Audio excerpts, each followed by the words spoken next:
Over 3 decades ago, Richard and Carol Foster settled in Belize to make wildlife documentaries. It's amazing what you can put out there. Their love for Belize and passion for wildlife conservation were demonstrated in award-winning documentaries filmed in Belize. And then, Richard Foster was murdered senselessly in 2018. The life of 74-year-old British filmmaker Richard Foster came to a shocking and tragic end on Tuesday. His body was found in the Rivera area of Bamboo-Pan, less than a day after being kidnapped from his home at Savannah Guest House on the George Price Highway.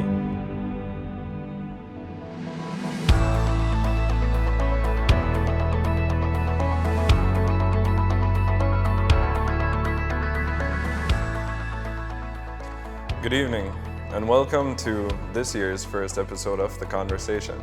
I'm your host, Robin Vernon. Creative, passionate, adventurous, pioneering are words that just begin to describe Richard and Carol Foster, the internationally acclaimed wildlife filmographers who for 3 decades traveled the world capturing on film the weird and wonderful lives of mysterious and majestic creatures from vampire bats to anacondas to jaguars.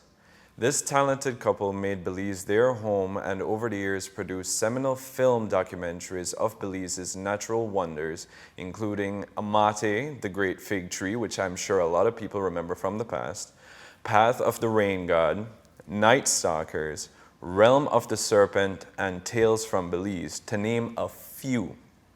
For tonight's episode, I sat down with Miss Carol Foster at her home and learn about her fascinating life and passionate commitment to capturing the natural wonders of Belize on film. You will hear from this courageous and tenacious woman about how she rose above her illness and dealt with the most cruel blow of all, the murder of her late husband in 2018. Thank you so much for having us, Miss Carol. Thank you for having me. So, I'm with Miss Carol Foster, who, along with your husband, Richard Foster, you two were filmmakers for National Geographic and BBC, correct? Yes, and an old film company called Partridge Films. Partridge Films? Yeah, way back, yeah. Okay. Can you start by telling us how you got into filmmaking and what kind of films you two really enjoyed? Well, I got into filmmaking through Richard. I was really a biologist and scientist. And I was always in the forest. Even when I was a kid, I was always in the bush looking for things. And then when I was in Panama. And when I went to Panama, I worked with the Smithsonian Tropical Research Institute. Mm-hmm. And that's where I met Richard. Richard was filming there. And I was doing science there, and we hated filmmakers. It's like, no way, we don't want any filmmakers around, they're a pain. But actually, Richard was more of a naturalist. So he was like really passionate about what he was doing. And that's what I really liked, because he was like, when you were working, he was just letting you do your work, and he was like, wasn't like pushing you, oh, you gotta get this shot, you know. You were just doing your work, scientific work, and he was fine. So when I met him there, before that, he was a yachtsman, and he traveled all over the Galapagos Islands mm-hmm. and the Caribbean. And he was the captain of a schooner. So him and like 4 guys from England just took it around, and then, he went around the Galapagos, he went around the Caribbean. Then he decided to stop in Belize. When he stopped in Belize, he loved it. He really, really liked it, and he said, I'm going to make my films here.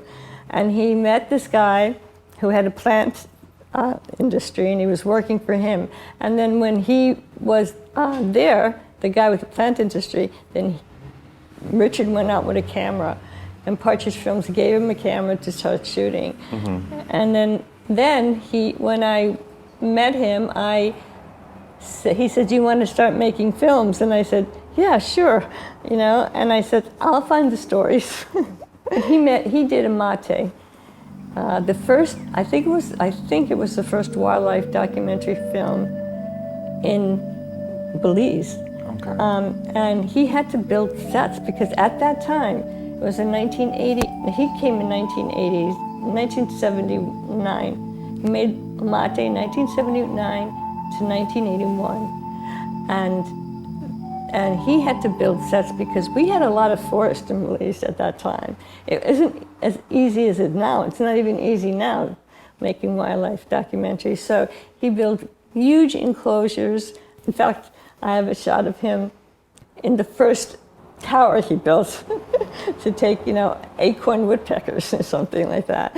I think he was the first one here. Okay. And with the site building and acquiring the different resources and stuff that you'd need for these sets, what were your roles in the different films that he would make? Initially, I was actually a scientist, so I knew nothing about film. In 1983, this was. Mm-hmm. And so I researched. I knew a lot because I worked in Panama, and so I knew a lot about the tropical forest. I knew about the animals because I was studying them with other people. And so that's why Richard wanted me to come with them, because he said, she'd be a good one to take him. So I went with him. And so I used to go out and help get the animals.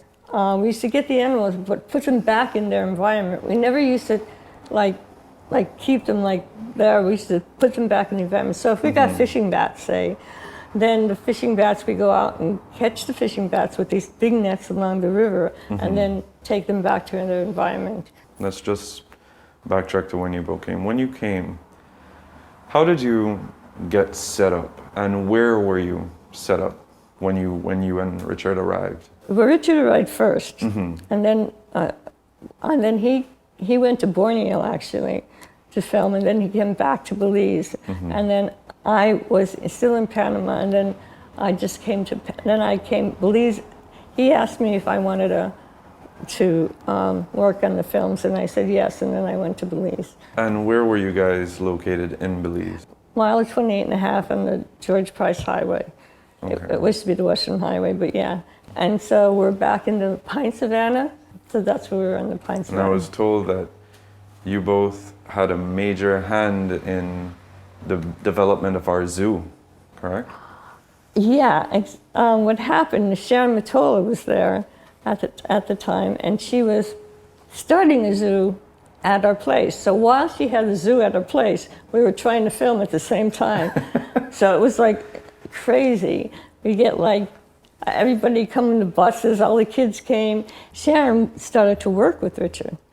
But she really wanted to start a zoo because a lot of people in Belize did not know about the animals at that time. It was 1984. In fact, they had, how they have all these mythical stories about the animals, and so at that time it was really, nobody knew how important it was.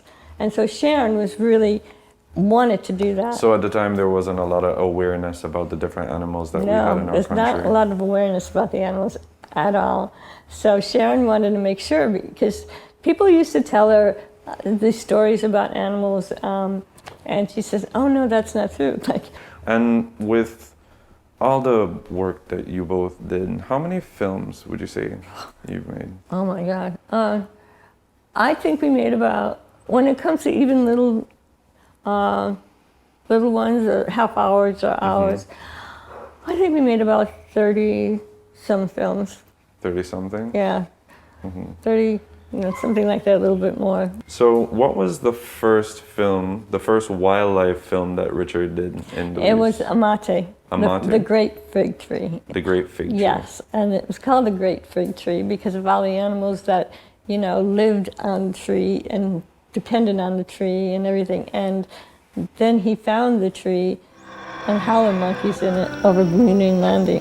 Howlers live in troops of up to 40 individuals of all ages. The black howler is the largest monkey in Central America, and this big male will weigh about 20 pounds. The Amate film can be credited for a lot of the inspiration for the development of the baboon sanctuary. Yes, it could be, yes. Wow. Yeah. And for those watching, I know that you may be seeing these two items here in the background, and you may be asking what are these, or maybe a lot of you already know, but these are Emmy Awards. So with reference to these, Miss Carol, can you please tell me, I'm not sure if you, because you two are so successful in all these different films, I'm not sure if you can tell me how many awards you both, between the two of you, have won over all the time of filming. Right. I think we won 5 awards, and we won 3 Emmys, and one, it was like, well, Richard won the Amate Award for the Chicago Film Festival. So Amate was won internationally. Wow. Yeah, and then we won the Emmys for Journey Through the Underworld, for crafting award for the lighting, because before we went into the caves, a month before, we went to every cave to make sure the lighting was right, because most people that do caves just like put so much lights in the caves and it doesn't even look like a cave. So we made sure that it was all lit properly, and we went to, I don't know, we went to like 10 caves in like over a month, and everybody was tired. So I know with all these films that you both did together with your teams and everything, I know that had to have you all over the world, visiting different countries, visiting a plethora of different environments. Can you share some of those? Oh yes, we've been to Africa. We did a film about the Okavango Delta in Botswana. And then we went to Venezuela for an anaconda film, and we worked with a scientist who was studying them. And then we went to India for a rat film. I know. It was called Rat Wars. It was like how people loved, hate, worshipped, and feared the rat. Wow. It was a whole section. And then we went to different parts of the Caribbean. And we did a world snake film, so we were all over. I mean, just to get the different stories on how people feel about snakes. It was why people feared them so much, and so we got into all that mythology of them and the whole story about snakes. And with all that travel, all those beautiful places, and just all these opportunities, why Belize? Why stay here? Why make your life here? What made us stand out? It's a tropical rainforest.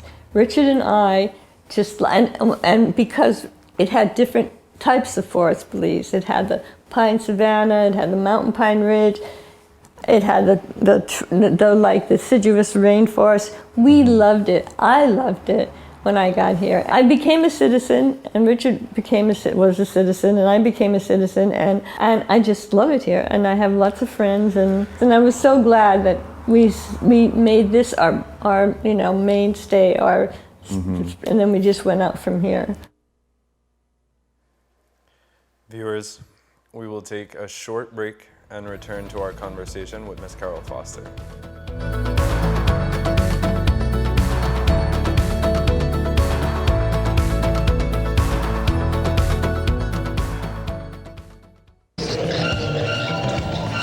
Whether it's the world's most beautiful animals or the creepiest, Richard and Carol Foster have captured them on film.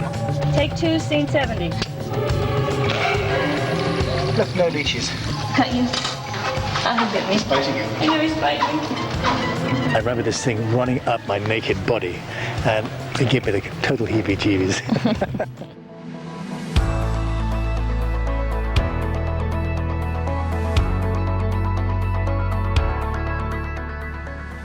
Welcome back to the conversation. Tonight, I am talking to Miss Carol Foster, who, along with her late husband, Richard Foster, were an amazing duo who settled in Belize and won Emmy Awards for their wildlife documentaries. Before I continue the conversation with Carol Foster, I am joined by Xavier Molina via Zoom. Xavier is a videographer. Javier, my mistake. Javier Molina via Zoom. Javier is a videographer who worked closely with the Fosters over the years. Good evening and welcome to the conversation, Javier. My mistake. No worries. Hi, good evening. Thanks for having me. It's great to have you. Javier, can you share with us how you met Richard and Carol and what kind of work you did with them? Okay, so I met them because they needed some technical assistance. I had come to know about them through the International Film Festival, the Belize International Film Festival. I saw some of the work that they had put in, and Suzette Zaiden, who was the director of the festival, had pretty much said to me, you should check these guys out. They've been doing a lot of work in Belize for many years. And I know they're pretty much specifically into nature and wildlife, but you know, they're really cool people. And they reached out to me. I guess she gave them my contact, and they reached out to me because they needed some technical assistance with Final Cut. So they had the software and Mac, and they just wanted some questions done and some technical stuff done. And since I had actually done some studies in the US and got Mac or Final Cut certified, I was able to assist them with that. So that's how the relationship began. Okay. And what was it like working with Richard and Carol? It was spectacular. It was I remember the first time I went up to their house and their location. It was everything in one. I was blown away. I had no idea that we had such a setup and such talented people in Belize. I mean, they were low key. I mean, a lot of people know the work, but they didn't know where they were or what they were doing. Mm-hmm. So going there and meeting them and Carol and Richard and seeing it when I walked into the set, because there was a huge set that he had. I think he was working with tarantulas or something at the time. Mm-hmm. I was just amazed and blown away at the elaborate set that was set up to capture this specific scene. And of course, all the equipment that was around. I mean, the lighting, the tripods, everything that goes into production. And I fell in love with it, with what they were doing, and with them as people, as human beings. They're, I mean, so humble and so eager to impart knowledge. I really formed a bond right then and there from day one. I can imagine how amazing it must have been indeed to have seen the set. I remember on my way up when we were on our way there and they were talking to me about, I was sitting with Joe Garrell, and he was a friend of, he is a friend of theirs, and he was just giving me tidbits on their past and things that he know that they did, and he was talking to me about how Mr. Foster got the footage of the, I believe it's a basilisk lizard, what Belizeans call the Jesus lizard, and how he had to create a transparent water plane, and he filmed from below how the lizard ran along, and I was taken back by all of that. So you being there, I can just imagine how that was. But you're saying how you were amazed when you were there for the spider set. I would have fainted. That's 100%. I would have fainted. But in all the work that you've did with them and all your time with them, what stood out most about the Fosters for you? Just the way they loved and cared for one another.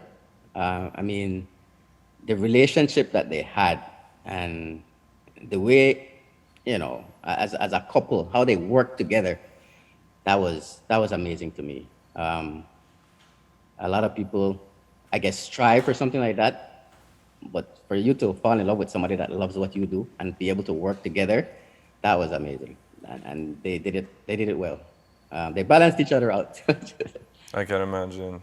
And I remember you saying how they were two people who were just really enthusiastic when it came to imparting knowledge on people. And just in my time sitting with Miss Carol, she was so forthcoming with all this knowledge and all this information. You could still see the smile on her face when she spoke about all of it. And you can still see the hunger in her face when it came to wanting to be out there and continuing to do what she loves.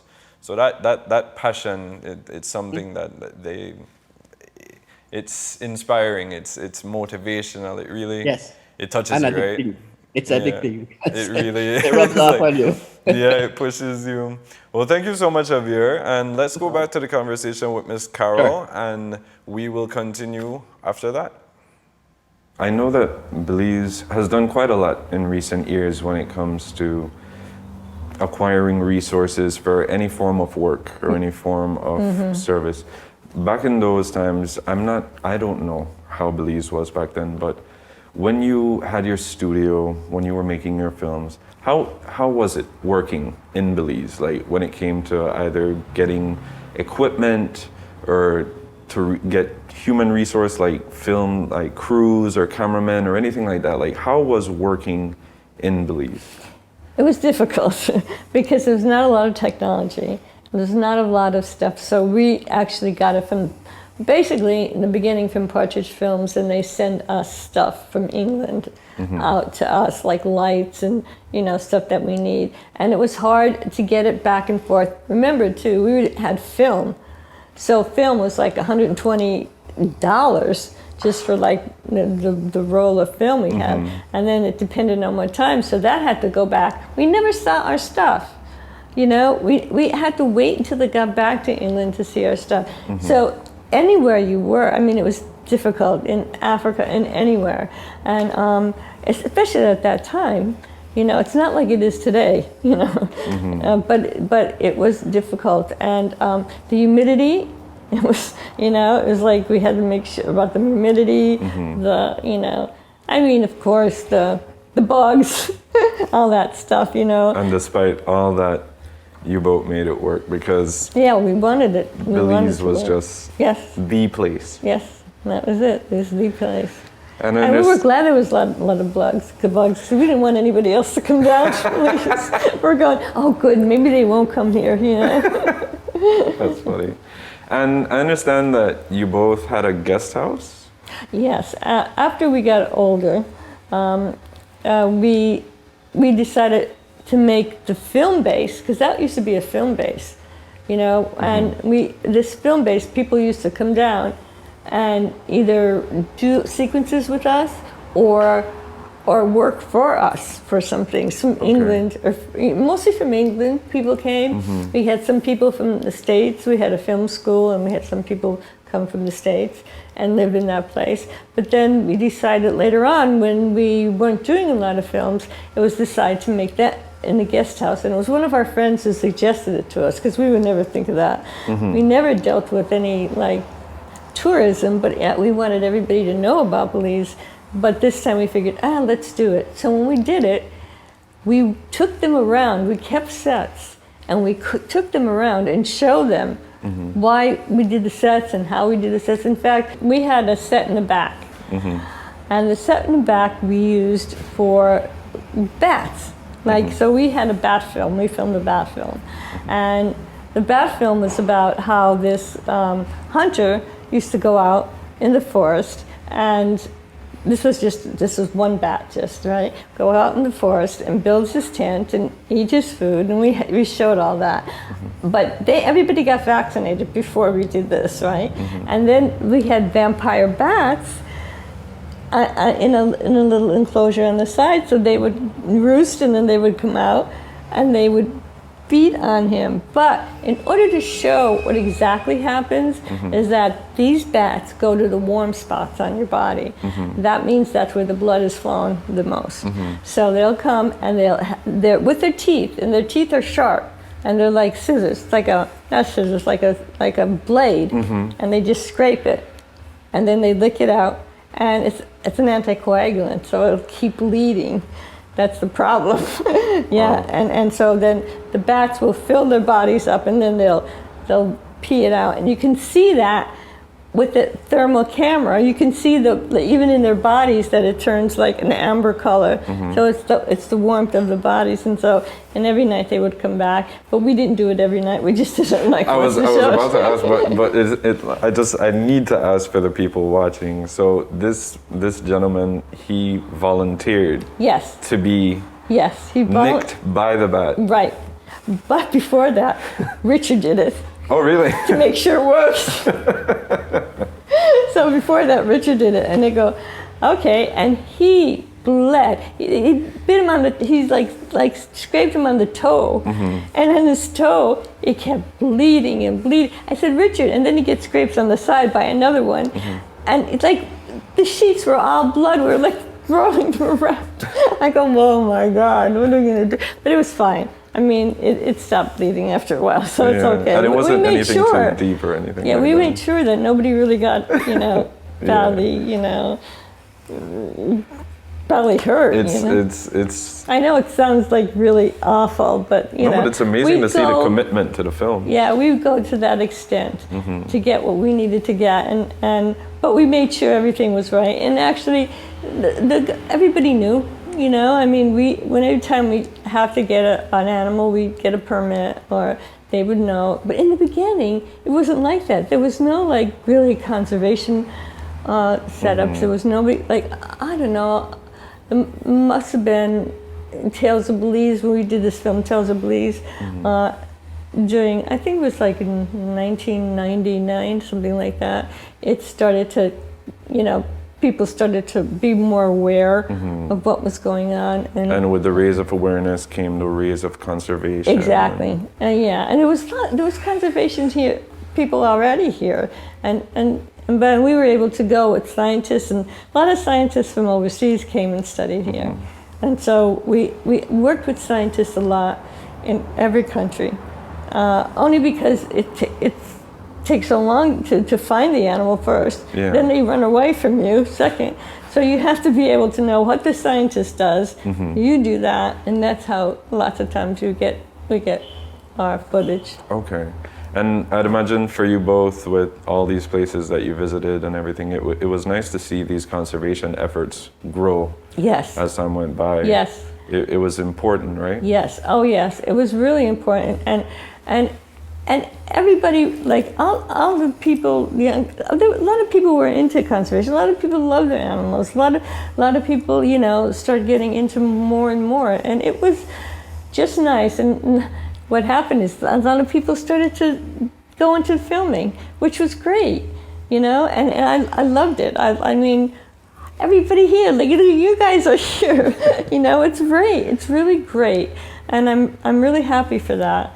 And I hope they do good, because it's not easy, especially if you do wildlife, and that's really difficult because you have no control of animals. You can control people, but not animals in a way. It's really a game of patience. Oh, isn't yeah. it? Oh, God. Even in these big enclosures, you wait for a long, long time. Later on, National Geographic and these people start doing the making of. So they did a half-hour film with me and Richard in Belize. I've been bitten by various things. Wow, here we go. Where are you? Bats are exciting, and I used to always handle snakes, and now always handle spiders and frogs and everything people are worried about.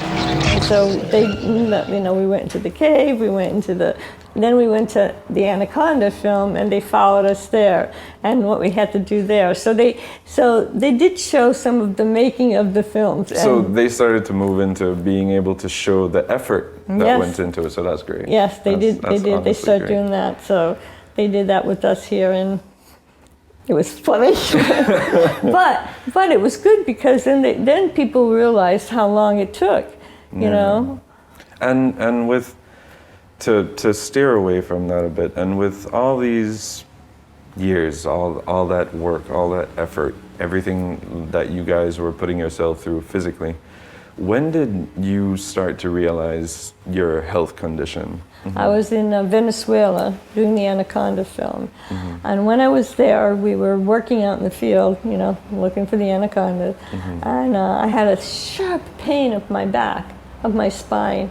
And then I just lost the use of my legs. And so... Then and there? Yeah. So everybody was like, oh, God, what happened to you? I says, I don't know. But the pain was really bad. So what they did is we medevaced me out of there. We got a small plane from Caracas, got it in, and then me and Richard went to a hospital in Caracas, and I went to the emergency room, and a neurologist was on call, and he came in, and I never had a doctor do this. I mean, in the States, I mean, this guy came up to me, he kissed my hand, and he said, "Okay, what can I do for you?" And I went, "Oh my God," you know.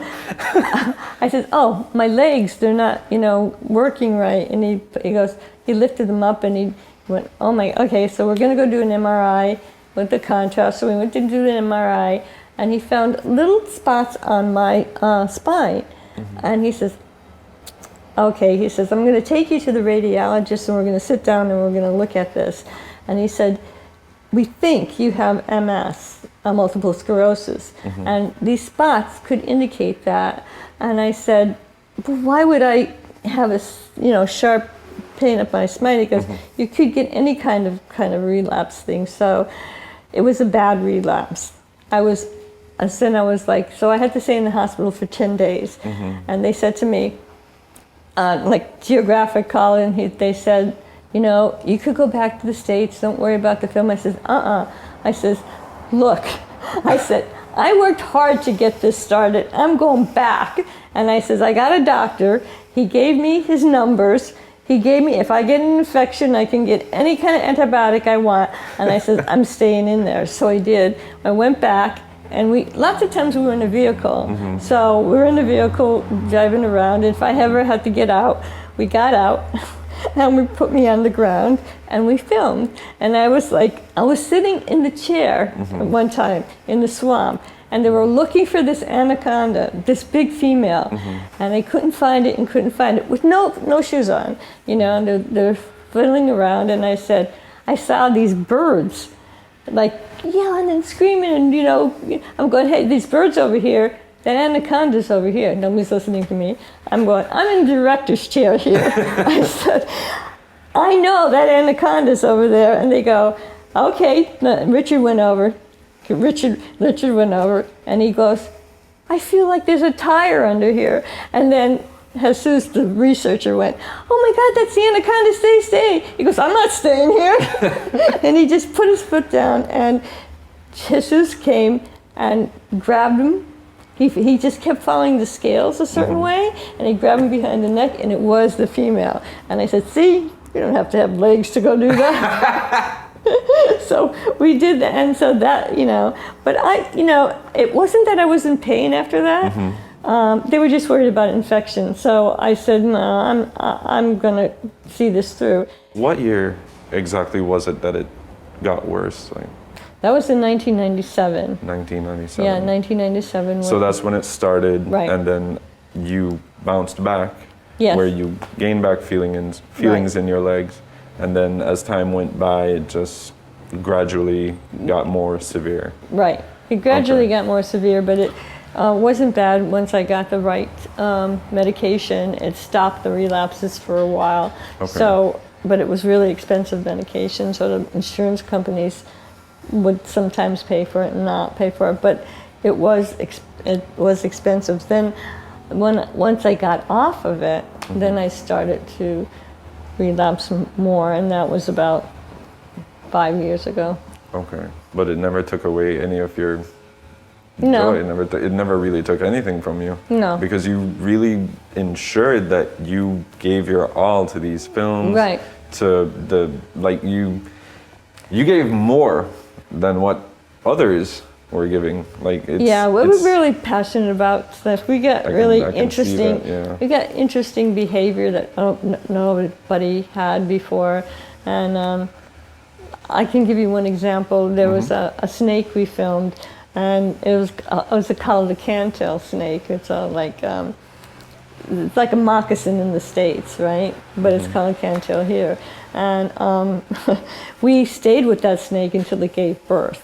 So we slept with it at night. So Richard had sometimes, and then I had another times. And then what happened is they did give birth at 2 o'clock in the morning, and we got the birth of it. But then everybody kept saying they have a certain behavior, the young do. So we went ahead and set it up. So what the young would do is they'd curl around and they stick their tail up, and their tail had a little green color on it and would wiggle it like this. And what would happen is the frogs, those little tiny frogs, would go up and see that, catch it, and then the snake would catch it, and we filmed that, and we got that on film. And I said, that's what I wanted to get on film. And that's so instinctively. It was like, oh God, thank God we got that, you know. So we would go to those extents. We'd sleep with snakes, you know, and stuff. Wow. That's amazing. Javier, are you there? Yes. I'm right here enjoying it. That's crazy, right? Like how they captured it with the baby snake and everything, and how instinctively fresh out the egg. That's what they did. That's like the things that they captured. And after hearing that, the passion and the commitment that Miss Carol had, I mean, can you imagine? You're at the hospital, your legs, no feelings, you're numb from the waist down. And despite all that, in that moment, I have to get back. I have to get back. I have to continue. We have animals that we need to capture. I have a snake that I need to tell people that they aren't finding. Exactly. It's crazy. That's Carol, though. So amazing how the passion and the positivity that Miss Carol has. And despite the fact that MS put Carol in a wheelchair, and that didn't stop her from working at all.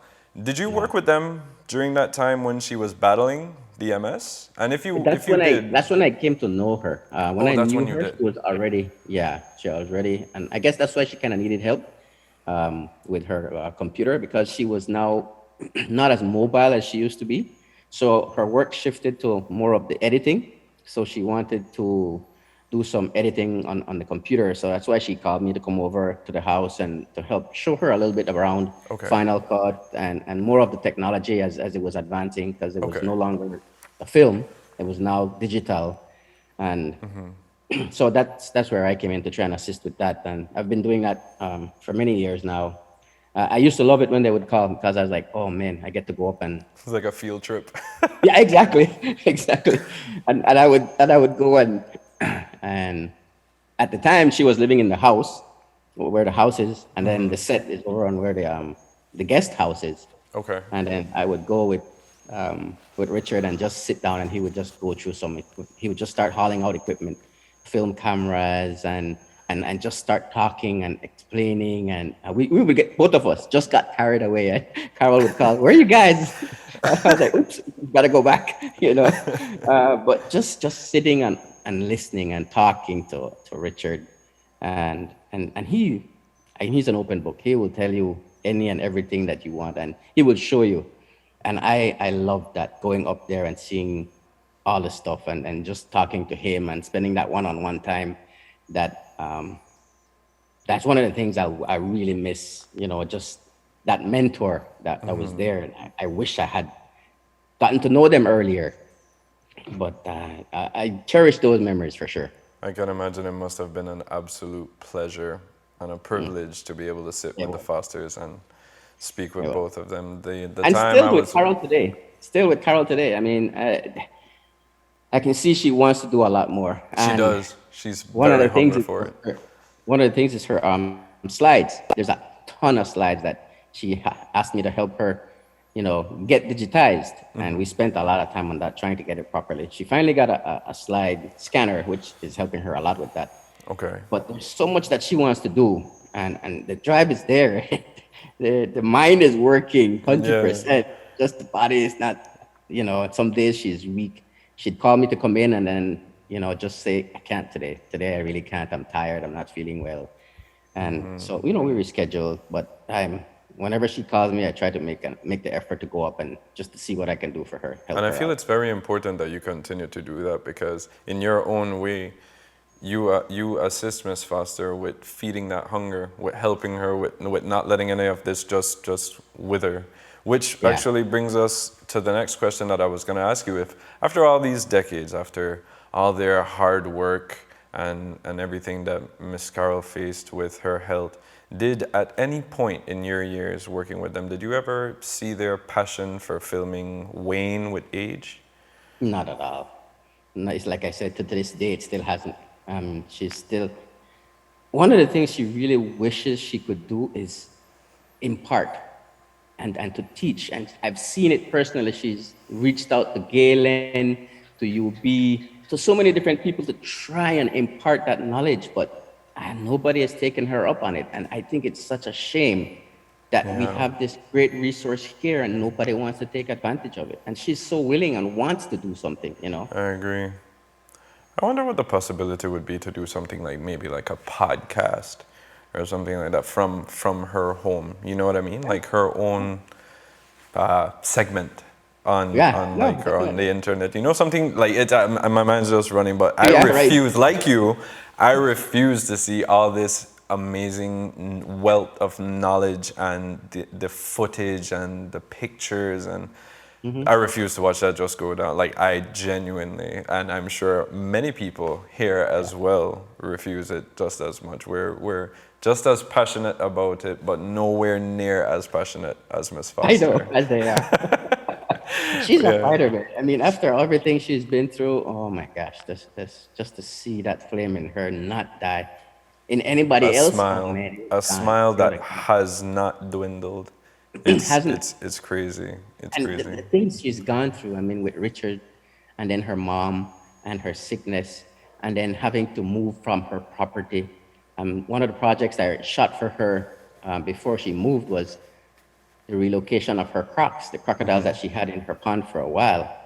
And just the fact that she had to let go of this creature that she's had for so many years. I mean, she knew that it was going down to Placencia and to a place where, you know, they would be taking care of it. But she's still separated. It's still the distance. Yeah, there's a lot of sentimental value in the life and the decades of hard work and everything that they built and had together. So I could just imagine to smile after all of that. It's and she keeps smiling amazing. Every day. She pushes and I'm sure we'll find a way to make it work for her. We have find a way. We have to. Javier, right now, this, like you, I don't want to stop, but we just have to take a quick commercial break. And then when we return, Carol will share with us how she found out her husband was missing and how he was murdered.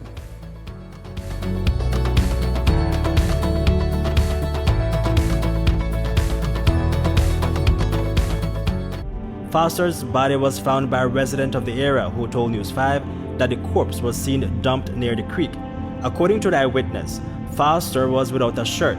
He was wearing a pair of pants only. That unnamed individual says that he observed Foster's body with several stab wounds. This was confirmed by an official police report, which also stated that injuries to Foster's head were also observed. Foster was kidnapped from his home sometime between Monday night and Tuesday morning. His Toyota Hilux pickup was recovered in the Mahogany Heights community in a bushy area near a water reservoir. Inside the vehicle, investigators found blood.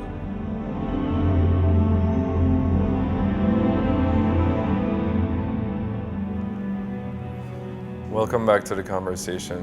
Please continue to view as I continue to speak with Miss Carol Foster on the tragic events of 2018. Carol, let's talk about August 7th, 2018. You were abroad in the US getting medical attention and you were trying to reach Richard at the time. However, you weren't getting through and he wasn't getting back to you. Can you shed a little light on how that day unfolded for you? Okay, I'll just start from the beginning. I left in August the 4th, and but before that, Richard and I discussed him coming with me because we had the guest house and we didn't have many guests. So he said, no, I'm going to wait until the end of August and then I'll come up there in case I had to get an operation. Mm-hmm. So I said, okay. So I went up on the 4th and every day we called each other. And so I called them on the 5th. They were talking about maybe doing the conservation film with the corridor. And we were like talking just about general stuff and had a nice conversation. And then on the 6th, I called him again and we were talking again. And then on the 7th, I couldn't get a hold of him. What happened is I called him in the morning and he wasn't there, but I know in the morning he was going to see the doctor and then he was coming back. Then I tried to call him at 4:30 and I couldn't get him at 4:30. and police time, and that was because he usually goes, he's got a routine. He usually goes out and waters the plants. And then then he goes for a walk with the dogs, and he goes swimming in the pool, and then he comes back. So I waited until about 8:30, 8 o'clock to call him, and I didn't get him. And then sometimes he goes to Cheers. So he went to Cheers. I thought he went to Cheers, so I figured I'd call him the next morning. And that was the 8th. When I called him the next morning, I couldn't get him. And I said, well, this is really strange. And I couldn't get him at a certain time. And then I tried the guy who worked with us. I called him, and he says, I'm not there yet. I'm just getting to work. I says, when you get there, tell Richard to call me. And I wasn't hearing anything. So I called him back, and what happened was he says, the car's not here, the house is a wreck, I'm going to Mahogany Heights to get the police. So he went to get the police, and then I called somebody else, and I asked them, could you help me? Richard's gone, something happened to Richard. And this person called the head of police, and then I went to talk to the head of police, and then he says, we can't find him, but people are looking.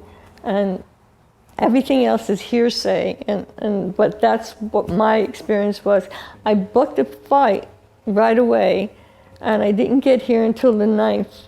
And it happened, somebody called me on the 7th about 11 o'clock and told me what happened, that he was murdered. And I was like, I was so shocked. I just couldn't, I couldn't believe it. I just couldn't believe it. And so when I finally got there, friends took me to the morgue, and it was just awful. It was one of the awful, it was just so awful. I just can't tell you. Well, first of all, Miss Carla, I just want you to know how sorry I am to hear that. Thank you. Yeah. I can just imagine how it was. Yeah, I mean, I couldn't believe anybody would do that to him. He was such a nice man. He was really a wonderful person, and your family knows him. And so he was kind and considerate. He helped me a lot with my MS, and it was really all my family, all his family, everybody was just shocked. I was, originally when they told me that I would be speaking to you, it was funny, but not how funny. It was just funny coincidentally, because about 2 months before I was told that I would be sitting with you, my mother was actually talking to me about this same story. We were coming back, I'm not sure from where, but we were coming back, and something brought it up, and she told me about it, and she told me that, Robin, you may not have heard about this person, but he knows you, he knows me, he knows your dad, but he was murdered a while back. And she just got into it, and she just told me the same thing I'm talking to you about now, all your achievements and everything. And if there's one thing, then, when she was telling me then, and now when I told them that I was coming to sit with you, if there's one thing they made abundantly clear to me, it's how nice you both are, and how nice so he sweet. was, and I know. how much you both just loved Belize and everything. So I understand, I really do. Thank you. And That's nice. with that, I know a lot of time has passed and arrests were made. Were any of them known to you? Yes, one was known to me. Since then, losing Richard and the impact that's made on your life, how has life been since? How have you been since? Well, I've been pretty stressed out because of Richard, but also my father died, my mother died, and my sister died years ago. So with all that, I had to deal with my mother's situation after he died and my father's situation. So it wasn't easy. I was going back and forth to the States, and then when I came back here, I had to deal with things here and I had to deal with things there. So I was pretty stressed out. It was pretty stressful, yeah. So I was like 4 years back and forth. Calling it stressful doesn't even begin to really describe it. I can imagine. And I also know that since then, you had to sell the house. You had to, sell the guest house as well. And if I can ask, how was that parting with such a majorly important part of your life, with parting with those things? How was that? It was horrible. I felt horrible when I had to leave the guest house. I felt like I left all my life behind. It was terrible. And then but Richard and I were talking about moving to San Ignacio because we had friends here. And so I figured, well, I might as well just go to San Ignacio and see what I can do, because I had to leave the guest house because it was conservation people that we made sure, I made sure that we got conservation people to live in there. I wasn't going to sell it to anybody else to develop that place. And they're people that study turtles, and they're really into it, and they're professors, and they get students down, and they were studying the Hickory, you know. Okay. So it was, and then we did a film on the Hickory turtles. So it was great that happened, and I was grateful for it. I could just imagine how much it means to you to just know that, Yeah. despite the fact that you had to part with it, it went to people that can continue your Right. work, that can continue your conservation. legacy and Yeah. conservation and all that. Yeah. So if there were ever someone, right, to go to, I can imagine that it's glad that you're glad that it could be them. Yeah. And I know that you said you and Richard had always talked about moving to San Ignacio here in Cayo, and that's actually where we are. We are, here, but and not exactly where I am. But I was also devastated because of Sharon Matola's death, and that devastated me. I went losing Richard, and then losing Sharon, and then losing people we used to hang around with. It was like, God, why am I left? You know, and it was really sad, that the whole thing. So, yeah, and so I figured, well, even though I'm familiar with that area, I figured, I might as well go. So I did. And I know that, like you said, it's not really where you intend to be. But what are you up to these days? I'm up to everything. I'm trying to put my whole life together. Like, I'm going back and scanning my slides in from Africa, Venezuela, from India, from everywhere, from here. Getting all my pictures together. I'm starting to write up lots of the stories, and somebody's going to help me publish something eventually. That'll take a while, and then I'm trying to see if I can get a job and make money somewhere, just a little bit, you know. This is like, but I mean, what I'm really trying to do is stay into the business, and maybe help people that want to do wildlife with research and stuff like that. It's the science behind. To me, it's the science behind the subject or whatever they want to do, and that to me is really important for people to know when they want to do. I feel that's one of the things that made you and Richard such a great team, because he had the technical prowess when it came to the equipment, when it came to acquiring the shots, just the on-the-field stuff, but you basically did like the prep work when it came to understanding the animals, understanding the environment, and all the science that went into it.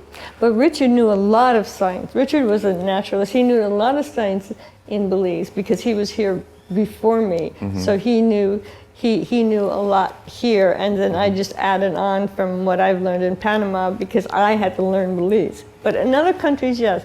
That's what I basically did, and I also took stills, and I also produced. I later on produced, directed, and started editing. And with all the content that you have, which I'd imagine you have a lot of content, Yeah. do you still get contacted by people abroad, aspiring filmographers and different people trying to, like, just aspiring wildlife enthusiasts? Do you get contacted by them, or do you get contacted by BBC I still? did actually. I do actually. There's we had film schools too in our studio, and these people are still contacting me and said, and now these people won Emmy awards and everything like that. Oh yeah, Really? Yep, they won Emmy awards. They're great. So these people are thinking about coming down here. I says, anytime you want to do a film or anything, let me know and see what I can do. And I says, look, I don't want to go through the process of getting the money and all that stuff. I says,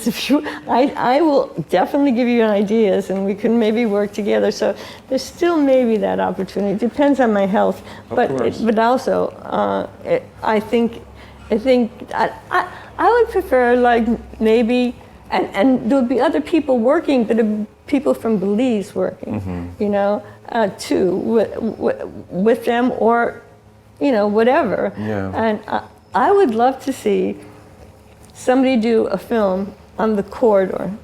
I would love to see that, because that's important.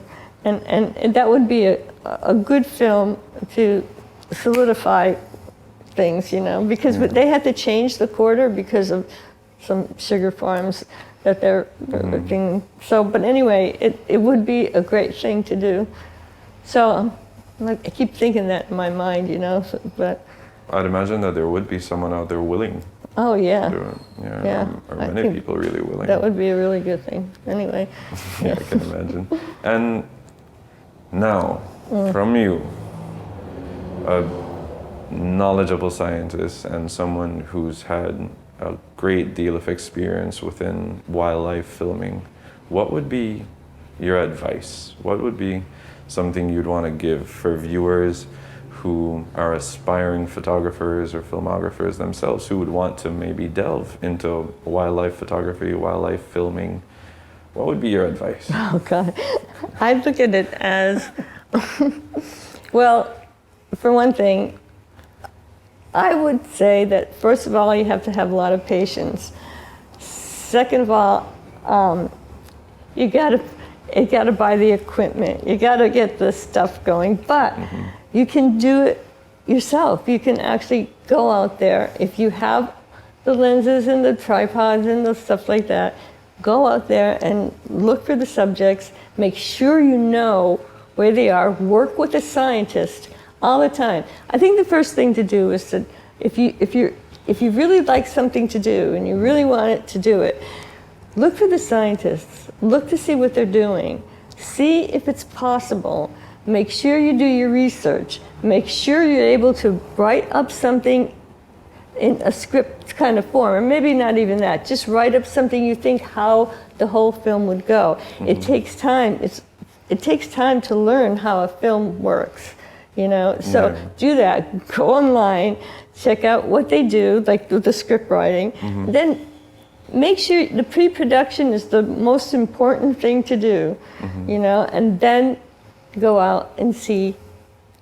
Well, get some equipment. Everybody's using iPhones, but that won't work for wildlife. You know, get what you can get and see what you can do. Then go back and then try to. I mean, editing is hard. You have to learn editing, but you can get some people here. There's people here that edit. You can there work really with. are some great. They're great here. people. You can work with the people here. See who wants to, you know, is interested in the wildlife part of it. I mean, I don't know. It's different then than it is now, but you have to get a lot of money before, and now it's like, yeah, you still have to get a lot of money, especially wildlife, because it takes time. But it's hard. But if you really want to do it, you can do it. You know. For someone like me, who takes a massive interest in a lot of wildlife stuff, I'm definitely going to try to make sure that I can find what I can, because I want to see it. Like I genuinely want to say, I want to see the one with the Amate. I want to see that. I want to see that because it sounds very interesting. Yeah, that's.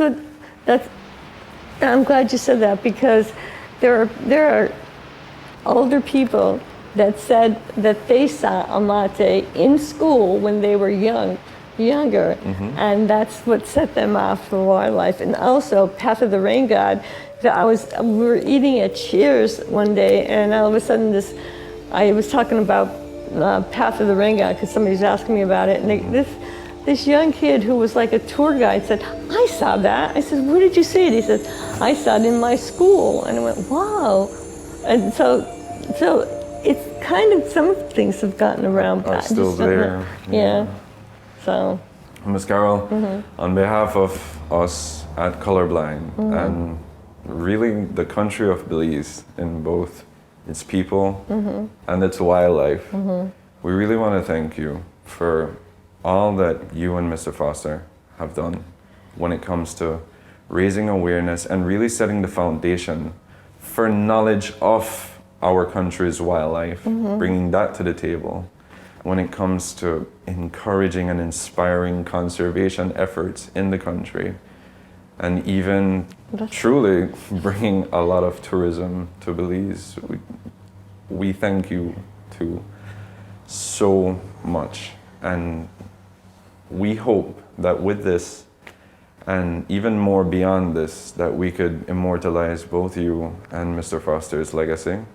It's something that we felt was really important to do for the people, because people need to see not just the hardships, but they also need to see the light, the positivity, and all the knowledge that people contributed to this country. And we owe a lot. We owe a great deal to you, Mr. Foster. And in closing, is there anything that you would like to say about him as a lasting impression right now? Well, first of all, I'm very honored that you had me on here and you actually said that to me. I just wish he was here.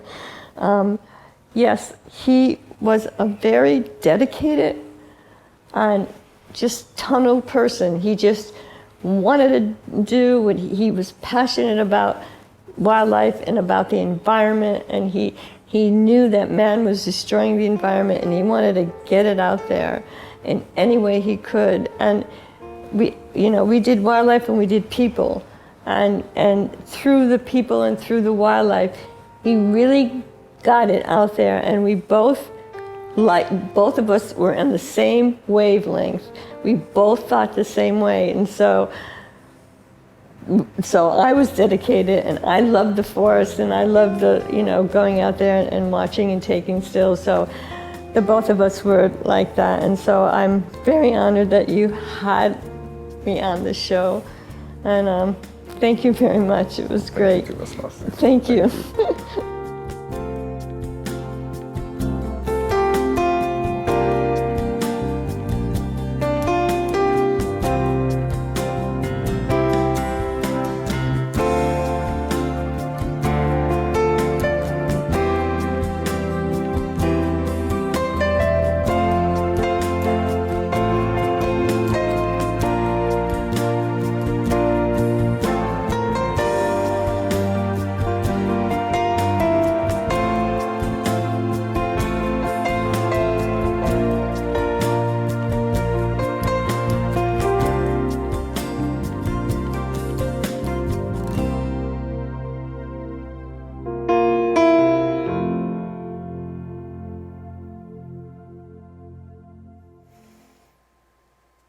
That was an amazing story. Even now, still an amazing story. Very emotional, very inspiring, very touching. Javier, can you speak to us about some of the contributions that Mr. Richard and Ms. Carol have made to Belize in terms of the conservation field? Well, just the mere fact of some of those massive productions that they brought to the screen and showing the flora and fauna that we have here people who from all over the world who watched those films got to, first of all, hear about even the name Belize, and to see it on the screen, and I'm even on some of the underwater stuff, the whale, shark. I mean, there's so much that both of them, showcased Belize, and I'm glad you said that earlier. That they were like billboards for us. I mean, the tourism and everything that was driven by their work alone. Exactly. It's so amazing and impactful for us that we lost a real treasure when we lost Richard, and I think we need to treasure Carol more. And just I'm glad that you guys did this program, and that you expressed to her, the gratitude on behalf of all of us, and the work that we can still continue to do along with Carol, here in Belize. The potential is there, and it's something that my colleagues and we've discussed multiple times, trying to brainstorm and finding ways to be able to foster Miss Foster. Right? Definitely. We're hungry just as much as she is, and we see the immense contributions to the country that both the Fosters have brought to the table. And like I told you before, we refuse to watch that just get swept away. And hearing all that Miss Foster had to say, and you sat with her far more than me, so I'd imagine you've heard far more than me, and you've even had the privilege of speaking with Mr. Foster. I can imagine that ending piece, the pictures and the slides, and I can just imagine how that may have made you. Oof. Even I just with Miss Foster alone, I'm kind of gonna choke up for a moment there, but I know. it truly, everything about it, it's beautiful from just every angle, every perspective, and I'm just as happy as you that I got to meet her and everything. And what would you like, Javier, the Belizean people to know about Richard and Carol? Like, what do you feel would be the lasting thing that you would want to leave with the viewers to know about both of the Fosters? Just again, everybody's gonna say it. They were such beautiful people.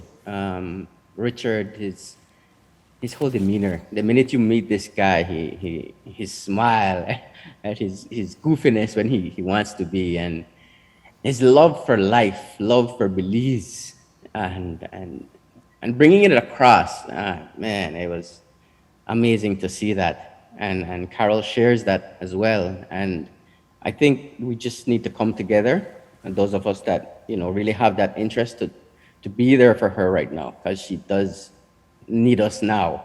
So we can be there for her and try and help her to see some of the projects that she wants to see finished, to accomplish those. So if there's anybody out there that's willing to keep the dream alive, to help Carol to accomplish some of the things that she does want to see finished and to see follow through, we're here to help. We want to do our part to make that happen and to keep both their legacies alive. I couldn't agree more. Javier, thank you so much for joining us tonight and for sharing some of your stories and your thoughts. We truly appreciate this. I have appreciated everything about this, and I've been itching for weeks to have this, episode come up. I'm so glad you guys did this. Really. It was a major experience, and I hope that even after tonight's show that I could continue to keep in contact with you and just stay updated on how Mrs. Foster is doing and how goes the projects and all that. And I will be on you. I will be on you. I'm supposed to go see her sometime in the week, and again, as soon as she feels well. She told me she wasn't feeling too well, feeling a little tired, so it's really on her schedule. Of course. And I push her as much as whenever she feels comfortable and she feels up to it, that's when I go. And, you know, I might need to drop stuff and say, okay, she's feeling good today. I need to go over there I and see what we can understand. get done, you know. So Yeah, I it's a understand. pleasure and a privilege to be able to do that. And I feel like that's my way of giving back, you know, since Richard's not here. I want to help her as much as I can. And if that's the way I can do it, that's what I'm going to do. I love that. I love that. And please, when you get the chance to see her, please give us our love here from Colorblind and tell her that we hope to speak with her and see her again soon. Again, Javier, thank you so much, and I hope you have a good night. Thank you. Appreciate it. Thanks again. All right, take care. It's clear that Richard and Carol were rock stars in their field of wildlife filmmaking. Their conservation work in Belize laid the foundation for the Belize Zoo and inspired the creation of the Community Baboon Sanctuary. Richard and Carol Foster went to extreme lengths to showcase Belize's rich and colorful wildlife, and we are forever grateful. To give you a glimpse into what it takes to make nature films, we invite you to watch a behind-the-scenes film on the Fosters produced by the National Geographic on the making of wildlife documentaries in Belize. The documentary is called Wild Passions and will air immediately following this program, so stay tuned. And with that, viewers, our time is up for tonight. Remember to join us on Tuesdays at 7 p.m. for new episodes of The Conversation right here on CBTV and on Colorblind's Facebook page. Good night and take care.